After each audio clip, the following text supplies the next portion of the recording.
Hi, everybody, once again.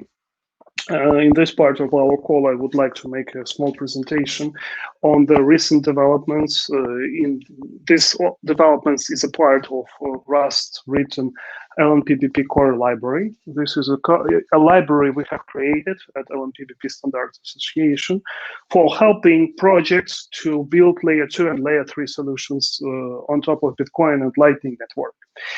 And this library, to a big extent, is based on Rust Bitcoin. So basically, we're adding a functionality that is required for layer 2 and layer 3 to the Rust Bitcoin with this library. And today, with this library, we have implemented such projects as an RGB and extensions to Lightning Network protocol. And on top of that library, maybe you already heard that we built such products like RGB node, LNP node, new node written on Rust, and also it is being used by the software like Bitcoin Pro, which we were presenting quite recently, and in other projects that will be using RGB and LNP nodes. But today, I already had a lot of presentations on the RGB and Lightning Network specific parts of the library. But today, I would like to focus on Bitcoin specific part of this library, because even the dedication of the library to enable software for layer 2 and layer 3, we witnessed that many things required for layer 1 stuff like Bitcoin wallets is absent from the current libraries. They are absent from Rust Bitcoin, from miniscript library, and Bitcoin Development Kit, which is another Rust library for Bitcoin wallets. And there is quite a lot of that stuff. The size of that stuff is so large that when we've been working on our own wallet, we witnessed that we are unable to complete a Rust Bitcoin wallet, modern Rust Bitcoin wallet, the way we would like to do it without these parts today. So we basically implemented these parts and made them part of a BP module inside the core library. And for all the developers who might be interested in that, for all those who are doing Bitcoin wallets, so these parts are not right for RGB or Lightning Network. They are used by RGB and Lightning Network modules, but even if you do a pure on-chain Bitcoin wallet, they still be out of importance potentially for you. So the main components that became a part of the BP module inside the core library are the following. The one that we started, and I already had a couple of dedicated presentations to them, it is deterministic Bitcoin commitments. It's a public key pay-to-contract fix, advanced to the level which was required by our work on the RGB project. These deterministic commitments are used by single seals mechanism of client-side validated data. I wouldn't focus on them today. Again, I had like 100 slides on them. We had a day dedicated to them in Milano conference, so you may reference to those presentations. This part is based on LNPBP standard, LNPBP 1 to 3 standards. It supports tweaking of public keys inside arbitrary complex scripts, witness-based, SegWit-based scripts, any complex multi-sig or arbitrary scripts. Even we required that ability to be able to use RGB inside the Lightning transaction, which you know has a custom scripts. And we are also ready for the taproot, so these commitments can be embedded even into the taproot output. The next thing that is a part of the BP module is a new type system for the scripts. I call them strict script types. Basically, each of these components, aside from deterministic Bitcoin commitments, will have a separate slides, separate slide where I will be explaining how to use it and how it works. But the strict typing system is required due to the fact that in Bitcoin transaction, you have numerous places where the script can be found. You have a script pub key, you have a SIG script, you have a witness, which is basically a stack of items, some of which may contain a script called witness script. You can have a redeem script with an extract from a SIG script, and you can have now a tab script. And so they all are the same Bitcoin scripts. So they all follow the same semantics and the same validity of Bitcoin script. However, they differ in the use case. So you basically can't put a script from a script pub key into a SIG script field and get something working in the real world. So that's why we have decided to create a separate types for each location of the script inside Bitcoin transaction. We've done this, I have done this type system for Rust Bitcoin about a year ago, actually more than a year ago. We've created a special dedicated type for each type of the hash we are using.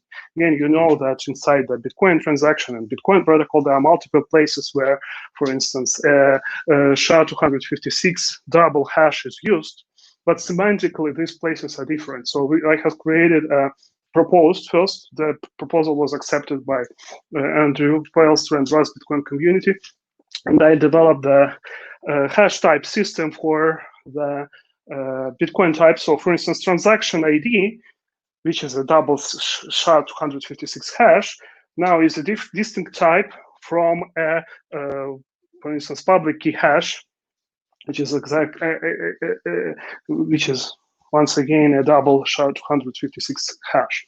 So that type system had become a part of Rust Bitcoin already. And now with this script type system, I am moving this idea further.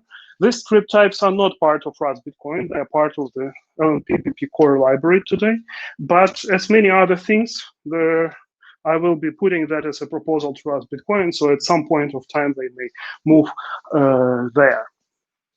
The next component will be multiple enhancements to BIP32 related stuff, and also SLIP32. SLIP32 is a standard by Satoshi Labs, which allows you creation of different forms of extended public keys. And again, we will have a full slide covering what enhancements we have done there. Another module is another sub-module is Bitcoin descriptors, which we moved beyond what is possible to do with descriptors, both in miniscript and Bitcoin core. Improvements to partially signed Bitcoin transactions format. I've been covering these improvements on a number of previous calls, and fortunately now I can say that all of these improvements are now part of Rust Bitcoin. So I created a set of PRs. So there was a big epic PR with about 10 or more PRs improving different parts of partially signed Bitcoin transaction and some parts of BIP32 in Rust Bitcoin. Finally, they are all merged into master. So I'm just awaiting for the next version of Rust Bitcoin being released so I can strip this part from the core library. And I wouldn't be covering them today because anyway, they are part of Rust Bitcoin already. And the universal Bitcoin invoice format, which we were discussing before the new year. And this universal Bitcoin invoice format will allow, first of all, more efficient invoices for Bitcoin network on-chain payments. It will cover Lightning Network, better Lightning Network invoices. And of course, it will enable an RGB payments. This invoice format was required because of RGB primarily, but it can be used outside of RGB for a normal Bitcoin payments as well. Additionally to these main components, there are other smaller components inside the BIP module, which are short Bitcoin identifiers. We discussed them already today at the beginning of the call when we were talking about BP node. More compact. This is a more compact form that allows you to reference any part of Bitcoin transaction, input, output, transaction as a whole with a single 64-bit integer. And it's being developed in cooperation with Christian Decker. There are tools for doing lexicographic ordering for public keys, for inputs, for outputs, for transactions and partially signed Bitcoin transactions. They are used, for instance, inside the LNP node. There are a specific set of data types related to hash lock things. Again, mostly used in Lightning Network, but that which can be used outside of Lightning Network as well. And blind UTXOs used in the invoices and inside RGB. So, going into more details, Bitcoin scripts, this strict script type system for Bitcoin. On this slide, you see the script types in yellow. We have like 1, 2, 3, 4, 5, 6 different script types now. And these script types can be converted into each other with a very well-defined set of routes, such that you can't mess with doing something wrong. So if you have script of particular type, you know where the script can go. And 5 of these types, they are directly related to the specific locations inside Bitcoin transaction. You can recognize them by the name. They are in the column on the right side of the slides, like pubkey script coming from the output of the pubkey script field, redeem script, which can be generated, extracted from SIG script field, or a witness script, which can be extracted for witness, or a tab script, again, which can be extracted from multiple, assembled from the witness and consisting of branches, which will be applicable after the taproot soft fork. And all of these scripts are actually, additional to these transaction-specific script types, we have a separate type which I call the log script. And the log script is basically the full source of Bitcoin script required to reconstruct both input and output, both output and spending and input spending that output. So if you have a log script, basically you are able to construct and restrict and convert it into any other script type. And this log script is used inside client validated proofs inside RGB, and it's quite important data structure in this regard. And here I will be showing that we will be using also log script in many parts with the descriptors. And from here, you can see that actually this system integrates very well with both miniscript thing. It works well with the Bitcoin core descriptors and miniscript descriptors, and it is based on Rust Bitcoin library. So this is a strict script type system. I wouldn't, again, I'm trying to make this presentation as short as possible. So I invite everybody who is interested to look into the source code. Inside BP module, there is a BP scripts module, and there is a type RS file where you will see a lot of blog comments explaining how exactly this thing is working. The next topic I would like to cover are BIP32 and SLIP32 improvements. And I would like to start with a thing that I named derivation components. This is a solution to a very specific problem, which I was already talking on the previous call. And the problem is that you probably know that with a BIP33, you have a way to how to deterministically derive hierarchical set of public keys or private keys. And you have this concept of derivation path. You have a concept of extended public and private key, which additionally to the public key contains a chain code, which is an entropy used for derivation of much more public keys. The problem with that is that in normal scenarios, you try to keep private keys as safe as possible, while public keys, they're still confidentiality important, but you can't lose funds with a public key leak. So you have very different strategies for keeping both of these keys. And the problem that with the derivation path, you have two concepts of hardened derivation step and unhardened derivation step. And the difference between them that for doing a hardened derivation step, you actually require a private key always. So if you try even to derive an extended public key from other master extended public key, but the derivation path includes this at least one of the hardened derivation steps, you wouldn't be able to do that if you would not present a private key as well, because private key data are used in that derivation. If the path contains no hardened steps, so only unhardened steps, you will be able to derive an extended public key from another extended public key always, and you don't need to access the private key. Today, wallets solve this thing straightforward. They just require access to private key. The Rust Bitcoin library, Rust miniscript library based on Rust Bitcoin, working with the derivation and extended public keys. Unfortunately, what it chooses is just to panic and basically fail each time it meets the hardened derivation step without private key being present, which impossible to do. In the software that my company does, we follow the practice where the private key are completely separated, and each part of the software must be ready that the private key can be outside of the device on some other hardware security module, even air-gapped and whatever. So we can't rely on that assumption. And that's why we had to create this derivation components type. This is a safe type that allows you to always be able to derive the set of the keys that you require. And on the next slide, I'm explaining how these derivation components work. This allows basically to skip a hardened part of the derivation path, and you may always create the end private key and public key, which I name a terminal key, without private key being present. It's already used in Bitcoin Pro. I had a big demonstration of Bitcoin Pro showing in the user interface how this process of derivation actually works.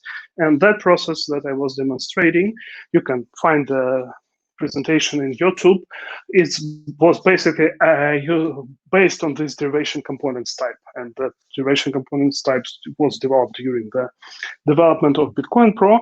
And on the last week, I was able to backport this type into the LNPBP core library. Another important feature of derivation components is that there is a serialization format, so they can be serialized as a human-readable string, compatible with a normal derivation path and with the miniscript descriptors.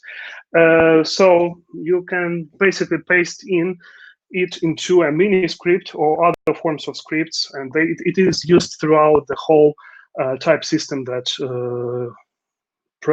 is present in BP module of the core library, and I will be showing how it works. So the components of the derivation path type are the following. First of all, we have a master extended public key, which we start from. It's a root extended public key. Then we have a hardened part of the derivation path, which we call a branch path. Actually, it's not purely hardened. It's a path to the last hardened derivation step. So you may have unhardened derivation steps inside the path, but this path is always ended with a hardened derivation step, and there is no hardened derivation steps after this segment allowed. So this is a branch path. The next, we have an extended public key at the end of the branch path. So this data structure keeps two public keys always. And next, we have an unhardened part of the derivation path, which is a terminal path. And finally, we have a list of ranges, optional list of ranges, that limits the number of keys that can be derived at this specific terminal. So again, I'm referencing to Bitcoin Pro presentation, where I've been showing how you can actually specify that the end indexes can be 5 to 10,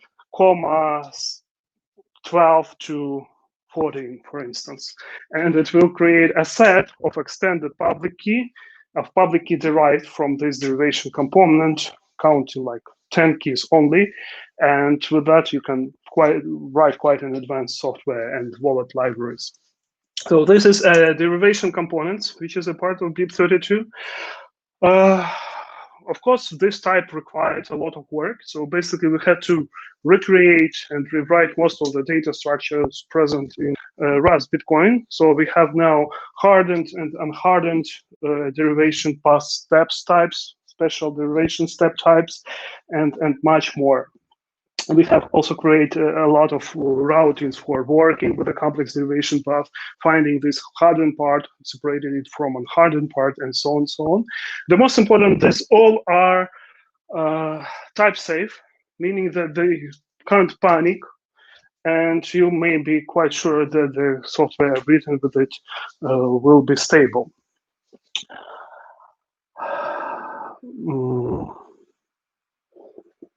Another thing that is part of this BIP32 and SLIP32 enhancement is extended public key serialization. Unfortunately, it wasn't in Rust Bitcoin. Well, basically, it was there, but it was right inside the other code, so there was no direct function for serializing and deserializing public keys from the binary data. We have added it, and again, it will be removed from the core library because it was already merged into the Rust Bitcoin. So this part of the functionality has already migrated. And finally, we have a support for SLIP32. Actually, that means that we're now able to parse other types of extended public key other than XPOOP and XPRIV, namely Y, Z, T, U plus capital letters. What they cover is actually, it's a SLIP32 extension that allows you to specify the use case for particular extended key. This use case can be a non-SegWit or SegWit, multi-sig, non-multi-sig, Bitcoin testnet, Bitcoin testnet with a multi-sig, and so on and so forth. These all are part of the SLIP32 standard. So you can reference to there to check what this actually means. But due to a strange reason, we don't have anything to parse and work with this type of extended keys in Rust Bitcoin. So basically, if you export a key from Electrum wallet today, from SegWit-enabled Electrum wallet, you wouldn't be able to use this string of the extended public key with the Rust Bitcoin library. It wouldn't parse. So we have fixed that with the LNPBP core library. Next thing is descriptors. What are descriptors? Descriptors are the way of presenting information about transaction output. They started used by Bitcoin Core. Later, they made their route into miniscript concept. And basically, descriptor defines how particular script can be packed and presented as a pub script. So for instance, you can write a complex script, put into a SH descriptor, and it will notify that you have to take the hash of the script, then put this hash according to P2SH rules into script pub key. Or you can have more complex descriptors and even nested descriptors. Again, the descriptors, explaining what descriptors are is not the topic of today's talk. You can Google for Bitcoin Core descriptors on the internet and you will have a comprehensive description of the topic. Descriptors, unfortunately, are not part of Rust Bitcoin. And the only place where we can find descriptors today in Rust world is the Rust miniscript. But the way Rust miniscript uses descriptors is very limited and restrictive. First of all, there is a big problem that I witnessed when I was working on LNP node, namely that while you can always deterministically convert any miniscript into Bitcoin script, so from miniscript you can always go to Bitcoin script, there is no guaranteed round trips. So you can't create a miniscript for any Bitcoin script that will compile into the same source Bitcoin script. So here determinism is broken, and it manifests itself in Lightning Network, for instance, because you can't present outputs of the Lightning Network transactions with miniscript. So again, you always can compile, you can generate miniscript representation of any Bitcoin script, and it will be generated deterministically. But when you will try to convert this miniscript back into Bitcoin script, you will get a different Bitcoin script than the original one. And this is a big problem, which actually do not allow us to to limit ourselves with miniscript only. That's what I was trying to do originally with LNP node. I thought that I will use miniscript and nothing else is required. Unfortunately, it's not.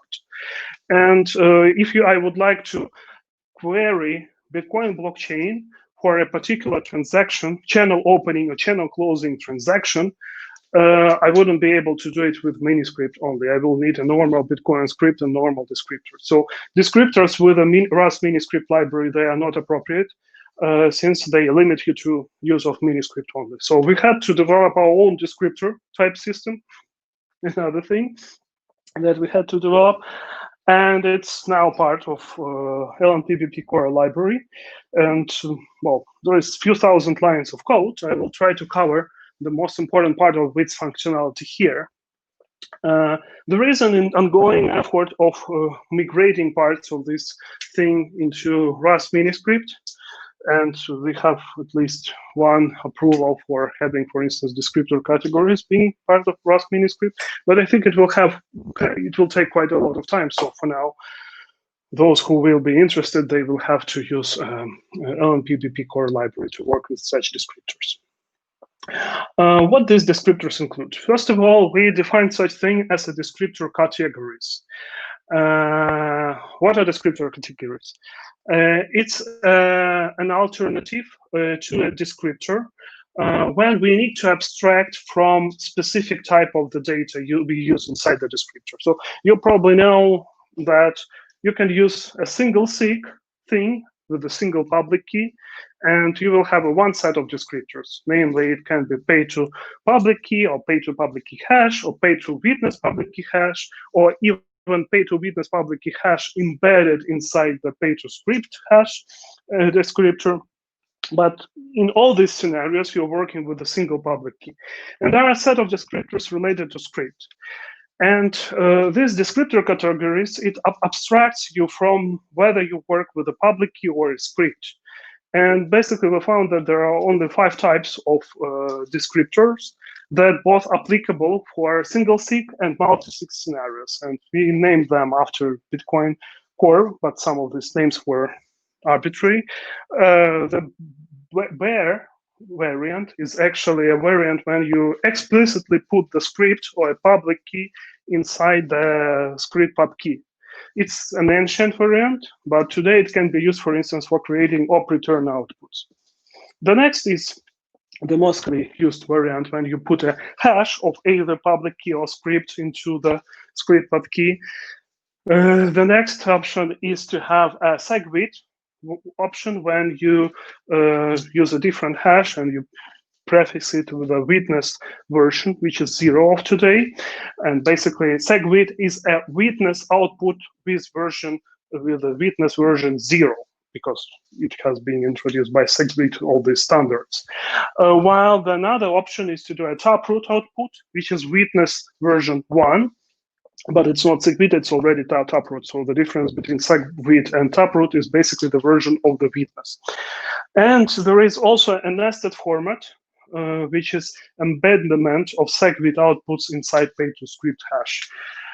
So these are 5 types of descriptors. And if you provide, for instance, a public key with any of these or a script, you will be able to generate a script pub key in an abstract way. I will explain how it can be useful a bit later. The second thing with the descriptors that we have inside the library is compact and extended forms of descriptors. The compact form of descriptor is actually a descriptor which doesn't contain the source of the script, for instance. It contains only a hash of the script or a hash of a public key. And the extended form, the compact form, can be useful when you construct the descriptor giving only script pub key. The extended form of a descriptor is the descriptor that contains the source of the public key in the public key format. And today we have at least 3 public key formats in Bitcoin, which is uncompressed Bitcoin key, compressed Bitcoin key, and X-coordinate only public key going from BIP schnorr. Or a complete script code, which is a log script, the type that I was explaining recently, the log script, which is a complete script that is sufficient to construct both public script and the script spanning the output. Why we need these extended descriptors? Again, we need it because, first of all, this is the stuff that corresponds to Bitcoin core. However, you can't do this. You can't basically do the same thing with miniscript descriptors, because if you will try to do a miniscript descriptor for Lightning Network transaction output, you wouldn't be able to run it against Bitcoin core. So that's why we had to introduce this extended descriptor type. And additionally to these descriptors types, we have routines that allows you to deduce descriptor and descriptor data out of a given public key script, but key script or from other script types. So you can either reconstruct or descriptor category, compact or extended descriptor form from the existing Bitcoin transaction or transaction set of transactions, which is quite important, for instance, for in case of RGB. And the last part actually are script templates and generators. These are also part of a descriptor type system. And what script templates allow you is to use extended public keys and derivation paths, in particular these derivation components, where you can always generate the final form of the public key from a given extended master public key inside Bitcoin script, inside non-miniscript Bitcoin script. So for instance, if you have a Lightning channel and a set of transactions inside the channels, this set of transactions are generated with these deterministically generated keys. Because each state you have a new set of keys, you update that set of keys, and that output can be presented with a miniscript as we described just recently. So basically you need to be able to write a normal Bitcoin script, but in place of the public keys, you have to put these derivation components, type serialized derivation components that allow you to substitute it for a specific public key basing on the state you are looking for inside the blockchain. And that's why we have created a script templates. It's basically a Bitcoin script extended with the ability to host not an end form of a public key, but extended public key with the derivation information.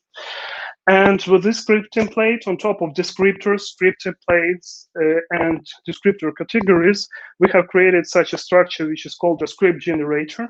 And script generator basically takes a particular form of the script, and what it does is actually, and a set of descriptors, not a single descriptor, but I like to have 5 different forms of descriptors and this specific script template, and generator creates you a set of the script pub keys. You need to look for the transaction by using some index like Electrum, Server, or Bitcoin Core, or in the future BP node.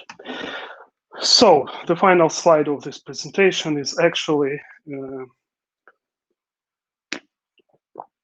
which forms of script templates can exist. So once again, script template is a template of the scripting data, and it doesn't contain any descriptor information, but when the script template is combined with a descriptor, either with a descriptor category or a particular form of descriptor, you either get an extended form of descriptor or information to generate a set of script pub keys. So script templates can be a single sig template where you use a single signature scenario, and it can be built either of miniscript structure called descriptor single pub. It's a public key, it's an end public key with an optional key source, like master key, fingerprint, and derivation path. Basically, you always, in this scenario, you always stick to a particular form of public key. So yeah, you can't use it for scenarios like Lightning channel. Or single signature can be XPub derived using this derivation component structure that I just explained. The next option is to have a multisig. Basically, it's a form of script, but because it's very specific form of script, we decided to give it a separate type name just to simplify the wallet APIs and user interface. And with a multisig, you always have a threshold and a set of single sig pub keys, which again can be specific keys or derivation information to generate that. Plus, in multiple signature thing, because miniscript provides you with a multi-sig structure as well, but it lacks some information that allows you to reorder, to specify that after derivation of public keys, you have to reorder them in lexicographic ordering. Or you don't have to reorder them because different wallets may use different forms of ordering. Another type of script template is a scripted template, and this is basically any arbitrary custom script. And to build any arbitrary custom script, you can use a Bitcoin script source, raw Bitcoin script with these public keys replaced with a derivation information, as I told before. You can use a miniscript, but for that miniscript, now you can use these derivation components with the full derivation information, and you can use a concrete policy from miniscript. A policy differs from miniscript that actually compile policy into miniscript, and you compile miniscript into a Bitcoin script.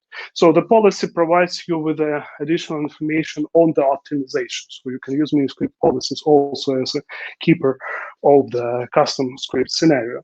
Additionally to that, the scripted type contains ability you to specify the source, textual source, as user enter it. Because, for instance, when you write a miniscript or Bitcoin script, you can use custom formatting like new lines or tabulations and so on. So you also may keep them as well for improving the user interface.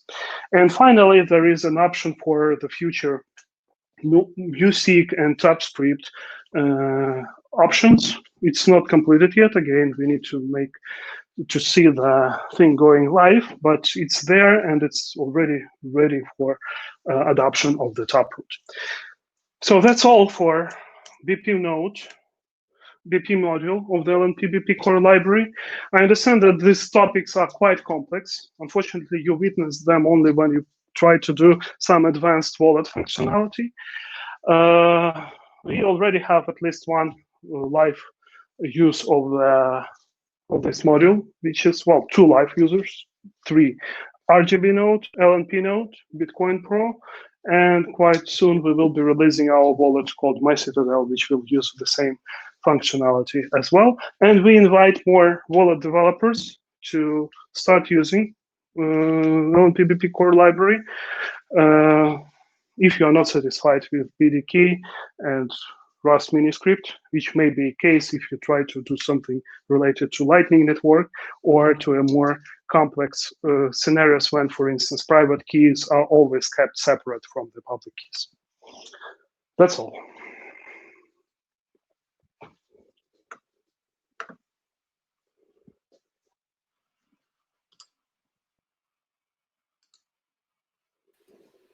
Okay, I think we can make a pause for the Q&A session. Guys, if you have any questions, feel free to speak up.